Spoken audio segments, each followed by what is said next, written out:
Lebih lanjut, Nyoman Jige menyatakan yang dimaksud sumber inspirasi bisa dilihat dari hal-hal kecil seperti mampu mengejawantahkan materi pendidikan secara menarik dan aktif, memiliki ide-ide dan terobosan baru dalam proses belajar mengajar. Jika anak didik memiliki itu semuanya, dalam perkembangannya otomatis menjadi siswa yang kreatif, cerdas, dan inovatif.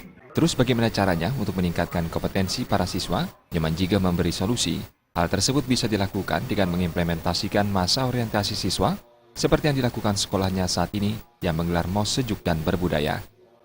Sedangkan MOS ini sudah kita sesuaikan, laksanakan sesuai dengan aturan-aturan yang diberikan oleh pemerintah Provinsi Bali.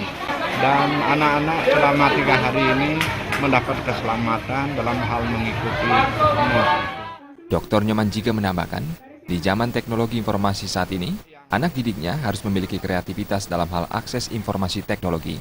Siswa dengan mudah mendapatkan informasi dan wawasan dengan mengakses internet. Untuk itu, siswa tidak boleh ketinggalan dan terpaku dengan metode pengajaran baku dan harus mengimbanginya dengan ikut rajin mengakses informasi di internet. Pihaknya di sekolah juga telah berusaha maksimal memberikan peningkatan kompetensi siswa melalui pelatihan-pelatihan yang digelar baik di intern maupun luar sekolah. Sementara itu, Ketua Panitia MOS Dr. Andes Made Sundarsana mengungkapkan, kegiatan MOS kali ini berjalan sesuai dengan yang diharapkan, yakni diisi dengan kegiatan positif. Yaitu menyelenggarakan MOS yang sehat, sejuk, dan berbudaya. Sehingga harapan kita dengan demikian terbentuklah karakter-karakter daripada siswa ke depan untuk melanjutkan cita-cita bangsa dalam pembangunan. Tujuannya MOS ini kan sebenarnya untuk melatih kejiwaannya mereka biar lebih kuat, biar lebih tangguh, semangat. Ya, kakaknya baik, seniornya nggak ada yang kayak di TV-TV itu yang kayak jahat gitu sama adik-adiknya.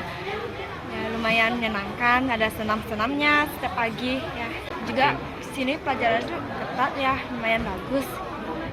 Menyikapi tingginya animo masyarakat menyekolahkan anaknya di SMK PGRI 2 Denpasar, Nyoman Jige mengajak segenap keluarga besar SMK PGRI 2 Denpasar terus berinovasi dan melakukan pembenahan di segala bidang.